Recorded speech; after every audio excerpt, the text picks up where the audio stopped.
नमस्कार, आप देख रहे हैं न्यूज़ पीआर और मैं हूं आपके साथ विक्रांत। आज फिर एक नई कहानी से शुरुआत करते हैं, तो चलिए शुरू करते हैं। बिहार के शेखपुरा में खूनी खेल के जरिए तय होती है लोगों की किस्मत। कहा जाता है कि यहाँ दूसरे की जागीर है इंसान की जान। ईश्वर ने भले ही उन्हें भी इंसान बनाया हो, लेकिन यहाँ ये कुछ रईसों की जागीर बन गए। वे अपना भविष्य खुद नहीं तय कर सकते हैं। उन्हें कहाँ मजदूरी करनी है, कितनी मजदूरी मिलेगी, कब जाना है और कब आना है, ये सब कोई और तय करता है। दास प्रथा की तरह लगने वाली यह दास्तां कोई पुराने ज़माने की कहानी नहीं, बल्कि बिहार के शेखपुरा जिले के ढेरों परिवारों का आज का यह सच है। यहाँ मजदूरों पर हक के लिए खूनी खेल भी होता है। मजदूर मारे भी जाते हैं। किसी की पत्नी आज भी मांग में सिंदूर लगाकर उसके आने का इंतजार कर रही है, जिसका कोई अता पता नहीं। ईंट भट्टों पर काम के लिए जाने वाले मजदूर की दर्द भरी दास्तां में रोंगटे खड़े कर देने वाला यह सच है। पति के इंतजार में आज भी लगा रही है महिला सिंदूर। कहते हैं कि शेखपुरा के गंगटी गांव को मजदूरों का हब कहा जाता है, या समझे हब माना जाता है। यहाँ 100 से अधिक घर हैं, जिनमें अधिक संख्या माझी समुदाय के हैं। ठेकेदार लोकल मेट की पकड़ से मजदूरों को बाहर भेजता है। ईंट भट्टे पर काम के लिए गया लालू माझी फिर लौट कर नहीं आया। 10 साल बीत भी चुके हैं। उसकी पत्नी कारी देवी आज भी मांग में सिंदूर लगा रही है, क्योंकि उसकी आंखों में अभी भी वही उम्मीद शेष है। हालांकि बहन और माँ उम्मीद छोड़ चुकी है, और कारी देवी का कहना है कि मेरे पति आज भी जीवित हैं और मुझे इंतज़ार है कि वो कभी न कभी आएंगे। कारी देवी कहती हैं कि उसके पति लालू माझी नालंदा जिले के सरमेरा थाना के अहियापुर में मेट जोगा माझी से एडवांस पैसा लेने गए थे, लेकिन वहीं अपहरण कर लिया गया। गांव वालों की मदद से जोगा को पकड़कर पुलिस के हवाले भी कर दिया गया। नामजद मुकदमा भी दर्ज किया गया, पर वह छूट गया।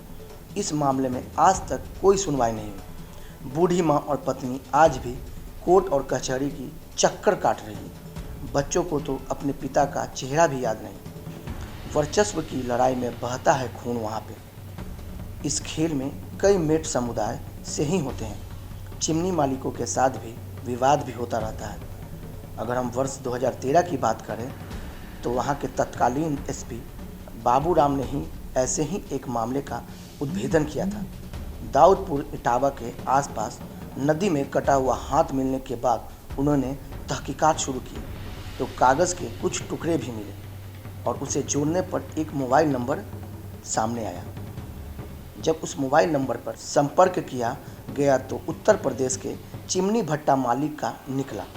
अनुसंधान के दौरान यह बात सामने आई कि भट्टा मालिक को मजदूर को पैसा देने के लिए बुलाया गया था और यहाँ उसकी हत्या कर दी गई। इसमें कुख्यात अपराधी रहे कमलेश महतो का भी नाम सामने आया था।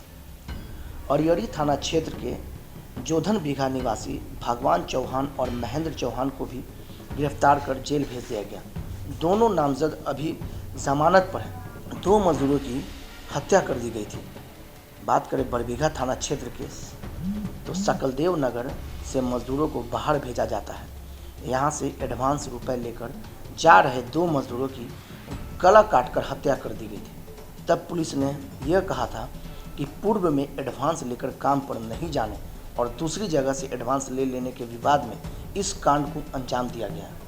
मजदूरों की पहचान तक नहीं हुई। उसके नवादा जिले का होने की संभावना जताई गई थी। यह मामला भी 10 साल पुराना ही है। ऐसे कई मामले हैं। जैसे अगर हम बात करें कि और भी मजदूर थे जो पैसा लेने गए लेकिन वो वापस नहीं लौटे। ऐसा भी नहीं है कि वक्त के साथ यह सिलसिला थम गया। अगर हम बात वर्ष 2020 की करें, यानी 1 साल पहले की, तो नागेश्वर माझी दादन अग्रिम राशि लेने शेखपुरा के गिरहिंडा गया तो फिर वापस नहीं लौटा। 3 दिनों बाद उसका शव मिला। एक मजदूर नेता ने नाम नहीं छापने की शर्त पर बताया कि वह दादन लेकर निकला तो गांव के ही कुछ लोग साथ थे। पिछली बार दादन लेकर जिस चिमनी पर काम करने नहीं गया, तो उसके ठेकेदार ने घेर लिया और रुपए के विवाद में उसकी हत्या कर दी गई। तो शेखपुरा में आप अनुमान लगा सकते हैं कि मजदूरों के साथ कैसा व्यवहार किया जाता है। अगर आप अपनी मजदूरी मांगने जाते हैं तो उसे मार दिया जाता है। और कोई एक नहीं बल्कि कई मामले ऐसे हैं जो कि आज तक उस मामले का उद्भेदन नहीं हुआ, यहाँ तक कि उसकी गिरफ्तारी भी नहीं हुई और मामला खाली बस्ते में रख दिया गया।